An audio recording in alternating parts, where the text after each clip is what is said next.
నాకు అత్యంత ప్రియులైన మీ అందరికీ మరొకసారి మన మహాదేవుడును మన రక్షకుడైన యేసుక్రీస్తు ప్రభుల వారి అతి పరిశుద్ధమైన సుందరమైనటువంటి నామంలో నా యొక్క హృదయపూర్వక వందనాలు తెలియజేస్తున్నాను. ప్రియమైన దేవుని వల్లరా, మరి ఈ సమయంలో సృష్టిని చేసింది యేసుక్రీస్తు ప్రభుల వారా లేకపోతే యెహోవా దేవుడా అనే విషయాన్ని ఈరోజు మనం ఆలోచించేద్దాం. మరి పిల్లరా, ఈ మధ్య కాలంలో మనం చూస్తున్నప్పుడు యేసుక్రీస్తు ప్రభుల వారు దేవుడు కాదు, ఆయన సృష్టిని చేయలేదు, ఆయన పాత నిబంధనలో లేడు, తండ్రి యొద్ద లేడు, పరలోకంలో లేడు. ఆయన కేవలం కన్యమరియ గర్భం ద్వారా వచ్చినటువంటి జీవితం నుండే ఆయన ఉనికిలో ఉన్నాడు. పాత నిబంధనలో ఆయన కేవలం ప్రవచనాల్లో మాత్రమే రాయబడ్డాడు. ఆయన లిటరల్ గా లేడు. కేవలం 2000 సంవత్సరాల క్రితం మాత్రమే పుట్టిన వ్యక్తిగా యేసుక్రీస్తు ప్రభుల వారు ఉన్నారు అని నానా విధాలుగా బోధించటము మనం చూస్తున్నాం. ప్రియులారా, దీనికి కారణం ఏంటంటే అవగాహన లోపం. దేవుని యొక్క శక్తిని గ్రహించలేకపోతున్నారు, వాక్యాన్ని అర్థం చేసుకోలేకపోతున్నారు, వాక్య సారాంశాన్ని గ్రహించలేకపోతున్నారు. కాబట్టి యేసుక్రీస్తు ప్రభుల వారి గురించి నానా విధాలుగా ఈరోజు మాట్లాడడం మనం చూస్తున్నాం. అయితే నూతన నిబంధనలో సర్వసత్యము మనకు వచ్చిన తర్వాత నూతన నిబంధనలో మరి దేవుడు ఏమని రాయిస్తున్నాడో యేసుక్రీస్తు ప్రభు గురించి మనము లేఖనాల ఆధారంగా చూద్దాం. ఆయన సృష్టికర్త కాడా, ఆయన సృష్టిని చేయలేదా అనే విషయాలు మనం ఆలోచన చేస్తే, మొట్టమొదటిగా యోహాను సువార్త 1వ అధ్యాయము 1వ వచనం నుండి మనం చూసినట్లయితే, ఆది యందు వాక్యం ఉండెను, వాక్యము దేవుని యొద్ద ఉండెను, వాక్యము దేవుడై ఉండెను, ఆయన ఆది యందు వాక్యము అనగానే యేసుక్రీస్తు ప్రభు గురించి రాయబడుతున్నటువంటి మాట. ఆయనకు వాక్యము అనే పేరుందని ప్రకటన గ్రంథం 19వ అధ్యాయంలో మనము చూస్తాం. కాబట్టి వాక్యము దేవుడై ఉండెను, వాక్యము ఒక పర్సన్.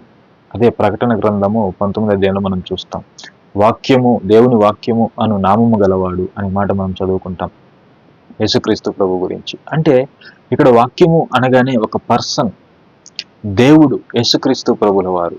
కాబట్టి వాక్యము దేవుడై ఉండెను, వాక్యము దేవుడై ఉండెను, యేసుక్రీస్తు ప్రభుల వారు దేవుడై ఉండెను. ఎవరి దగ్గర? తండ్రి దగ్గర దేవుడై ఉండెను. పిల్లరా, కాబట్టి ఈ సత్యాన్ని మనం తెలుసుకోవాలి. అలాగే కిందికి మనం చూస్తే, ఆయన ఆది యందు దేవుని యొద్ద ఉండెను, తండ్రి యొద్ద ఉండెను. పిల్లరా, ఆయన ఆది యందు దేవుని యొద్ద ఉండెను. చాలా మంది పాత నిబంధనలు లేడు, పాత నిబంధనలో కాదు, సాక్షాత్తు తండ్రి దగ్గర ఉన్నాడు.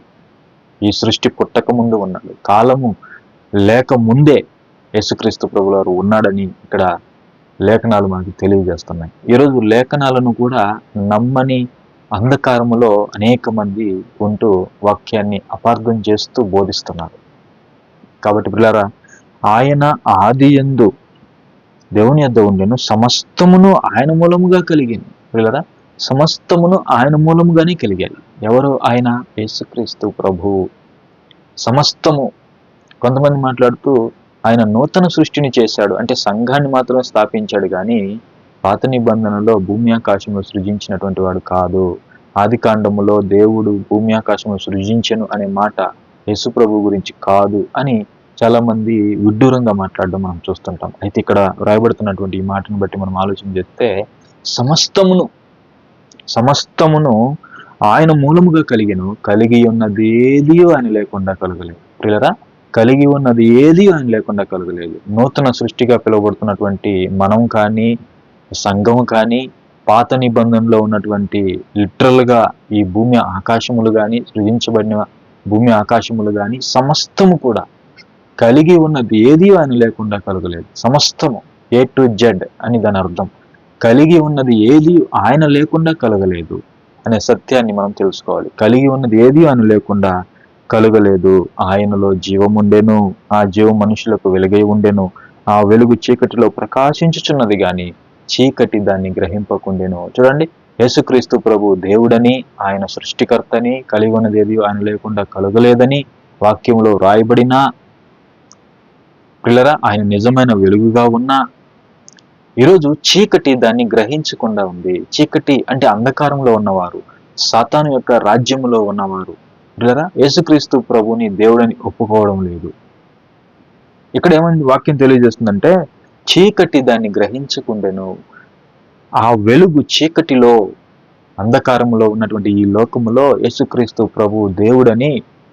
వాక్యం ద్వారా ప్రకాశింపబడుతున్నా, ఆయన సృష్టికర్తని వాక్యం ద్వారా ప్రకాశింపబడుతున్నా కూడా చీకటి దాన్ని గ్రహించలేని స్థితిలో ఉన్నది. అందుకే ఈరోజు చాలా మంది యేసుక్రీస్తు ప్రభుని దేవుడని ఒప్పుకోవడం లేదు. ఎందుకంటే వాళ్ళందరూ కూడా చీకటిలో ఉన్నారు అనే సత్యాన్ని మనం తెలుసుకోవాలి. అలాగే 10వ వచనం మనం చూస్తే, ఆయన లోకములో ఉండెను, లోకం ఆయన మూలముగా కలిగెను, కానీ లోకం ఆయనను తెలుసుకొనలేదు. పిల్లరా, లోకములో ఆయన ఉన్నాడు. 2000 సంవత్సరాల క్రితం ఆయన లోకములో ఈ భూమి మీద నడిచాడు. ఎవరైనా భూమి మీద నడిచినటువంటి ఎవరైనా భూమిని సృజించిన వాడు, ఈ లోకాన్ని సృజించిన వాడు లోకములో తిరిగాడు. మనవలే మనుష్య ఆకారములో ఆయన భూమి మీద తిరిగాడు. అయితే ఈ లోకం ఏమనుకుంటుందంటే ఆయన మనిషే అనుకుంటుంది. లోకము ఆయన మూలముగా కలిగిన లోకము అంటే పిల్లరా, మనం అందరం కూడా లోకమే.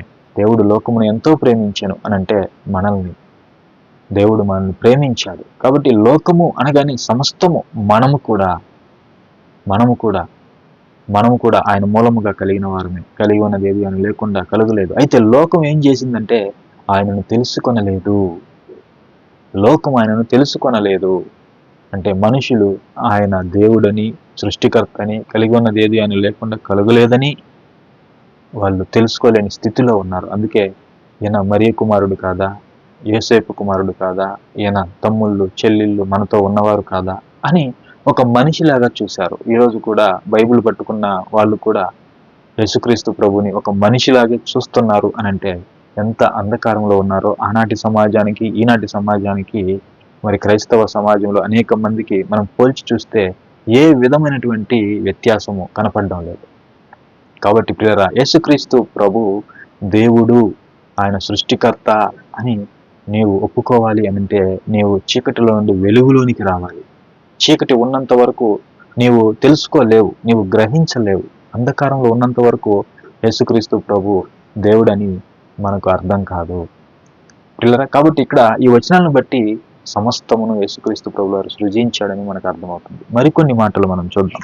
కొలసీ పత్రిక 1వ అధ్యాయము 15వ వచనం నుండి మనం చూస్తే, ఆయన అదృశ్య దేవుని స్వరూపి అయి, పిల్లరా, ఆయన అదృశ్య దేవుని స్వరూపి అయి సర్వ సృష్టికి ఆది సంభూతుడై ఉన్నాడు. ఎలయనగా చూడండి, ఆయన ఆది సంభూతుడై ఉన్నాడు. సమస్త సృష్టికి కూడా ఆది సంభూతుడై ఉన్నాడు. ఆయన అదృశ్య దేవుని స్వరూపము అంటే తండ్రిని ఎప్పుడు ఎవరు కూడా చూడలేదు. అయితే తండ్రిని బయలుపరిచిన వాడు ఆయన ఏకైక కుమారుడు, సొంత కుమారుడు, అద్వితీయ కుమారుడైనటువంటి యేసుక్రీస్తు ప్రభు మాత్రమే. ఆయన దేవుడై ఉన్నాడు అని యోహాను సువార్త 1వ అధ్యాయం 1వ వచనంలో మనం చదువుకున్నాం. కాబట్టి ఇక్కడ ఆయన అదృశ్య దేవుని స్వరూపి అయి సర్వ సృష్టికి ఆది సంభూతుడై ఉన్నాడు. ఏలయనగా ఆకాశమందున్నవియో భూమి యందున్నవియో, చూడండి, ఆకాశమందున్నవియో భూమి యందున్నవియో, దృశ్యమైనవి గాని అదృశ్యమైనవి గాని, అవి సింహాసనములైనను ప్రభుత్వములైనను ప్రధానులైనను అధికారములైనను సర్వమును ఆయన యందు సృజింపబడెను. సర్వమును ఆయన ద్వారాను ఆయనను బట్టియు, ఆయన ద్వారాను ఆయనను బట్టియు, ఆయన ద్వారా సృజించబడ్డాయి సమస్తము కూడా. అవి ఆకాశమందున్నవి అయినను భూమి యందున్నవి అయినను సమస్తమును ఆయన ద్వారాను ఆయనను బట్టి సృజించబడెను. ఆయన అన్నింటికంటే ముందుగా ఉన్నవాడు, ఆయనే సమస్తమునకు ఆధారభూతుడు. ఈ సృష్టికి ఆయనే ఆధారభూతుడిగా ఉన్నాడు, సంఘానికి కూడా శిరస్సుగా ఉన్నాడు. ఈ సత్యాన్ని మనము గ్రహించాలి. మరొక మాట మనం చూడగలిగితే 1 కొరింథీయులకు రాసిన పత్రిక 8వ అధ్యాయము పిల్లరా 6వ వచనం నుండి మనం చూడగలిగితే, ఆకాశమందైనను భూమి మీదైనను దేవతలు అనబడి ఉన్నను మనకు ఒక్కడే దేవుడు ఉన్నాడు, ఆయన తండ్రి. ఆయన నుండి సమస్తమును కలిగెను, ఆయన నిమిత్తం మనం ఉన్నాము, మరియు మనకు ప్రభువు ఒక్కడే, ఆయన యేసుక్రీస్తు.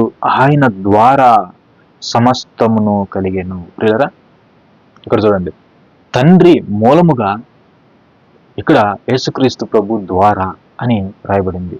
తండ్రి మూలముగా యేసుక్రీస్తు ప్రభు ద్వారా సమస్తము కూడా నిర్మించబడ్డాయి. మనము కూడా ఆయన ద్వారానే కలిగిన వారము అని వ్రాయబడుతుంది. సమస్తమును ప్రియులరా, సమస్తమును తండ్రి మూలముగా కుమారుని ద్వారా, తండ్రి మూలముగా కుమారుని ద్వారా అంటే తండ్రి కుమారుని ద్వారా చేశాడు సమస్తాన్ని కూడా. తండ్రి తన సంకల్పం అంతా కూడా కుమారునికి తెలియచేయటము, కుమారునికి ఆజ్ఞ ఇవ్వటము జరిగింది. కుమారుడు తండ్రి సంకల్పాన్ని బట్టి సమస్తాన్ని కూడా నిర్మించాడు. భౌతికమైన ఈ సృష్టిని కానీ, మరి ఆధ్యాత్మికమైనటువంటి సంఘాన్ని కానీ, దేవుని రాజ్యాన్ని కానీ, సమస్తాన్ని కూడా కుమారుడు నిర్మించినట్లుగా, సృష్టించినట్లుగా, కలుగు చేసినట్లుగా మనం చూస్తున్నాం. అంటే తండ్రి మూలముగా కుమారుని ద్వారా సమస్తము కూడా కలిగాయి. కాబట్టి యేసుక్రీస్తు ప్రభుల వారు సృష్టికర్త అని లేఖనాలు మనకు ఘోషిస్తున్నాయి. కాబట్టి ఈ సత్యాన్ని మనం తెలుసుకోవాలి. ప్రియులారా, యేసుక్రీస్తు ప్రభు దేవుడు కాదని, ఆయన కేవలం దేవుని కుమారుడే అని, మనలాంటి వాడే అని తప్పుడు బోధలు చేయకూడదు. ఆయన గురించి ఏమని వ్రాయబడ్డాయో వాటిని మనం నమ్మినప్పుడే నిజమైనటువంటి క్రైస్తవులము మనము కాగలము. నిజముగా తండ్రిని కుమారుణ్ణి మనము గణపరిచిన వారము కాగలము. కాబట్టి కుమారుడు లేకుండా తండ్రి ఏది కూడా నేరుగా చేయలేదు. సమస్తాన్ని కుమారుని ద్వారా చేశాడు. అంటే కుమారునికి ఆజ్ఞ ఇవ్వగా కుమారుడు సమస్తాన్ని కూడా కలుగు చేశాడు. ఎందుకంటే దేవుడికి ఉన్నది ఒకే ఒక కుమారుడు, అద్వితీయ కుమారుడు, సొంత కుమారుడు. ఆయన మనలాంటి కుమారుడు కాదు, ఆయన సృష్టించబడిన కుమారుడు కాదు, దేవదూతల లాంటి సృష్టించబడినటువంటి కుమారుడు ఆయన కానే కాదు. ఆయన సొంత కుమారుడు. ప్రియరా, కాబట్టి దేవునికి ఉన్నది ఒకే ఒక కుమారుడు. ఆ కుమారుని ద్వారానే ఈ సృష్టిని కలుగు చేశాడు. అలాగే మన రక్షణ నిమిత్తము అదే తన సొంత కుమారుని లోకానికి పంపించి బలి చేయటం ద్వారా మనందరికీ కూడా పాప క్షమాపణ అనుగ్రహించాడు. రేపు తన కుమారుని ద్వారానే మనందరినీ కూడా స్వీకరించబోతున్నాడు. అందుకే యేసుక్రీస్తు ప్రభువు చెప్పారు, నేనే మార్గం, నేనే సత్యం, నేనే జీవము, నా ద్వారా తప్ప ఎవడును తండ్రి వద్దకు రాలేడు. కాబట్టి వాక్యాన్ని మనం సరిగా గ్రహించేవారుగా ఉండాలి. ప్రియులారా, కాబట్టి ఈ సందేశము మీకు అర్థమైందని కూడా నేను భావిస్తూ, ప్రభు చిత్తమైతే మరొక సందేశంతో మరలా కలుద్దాం. మరొకసారి మీ అందరికీ మన మహాదేవుడు, మన రక్షకుడైన క్రీస్తు పేరిట నా యొక్క హృదయపూర్వక వందనాలు తెలియజేస్తూ ఈ నా సందేశాన్ని ముగిస్తున్నాను. అందరికీ వందనాలు.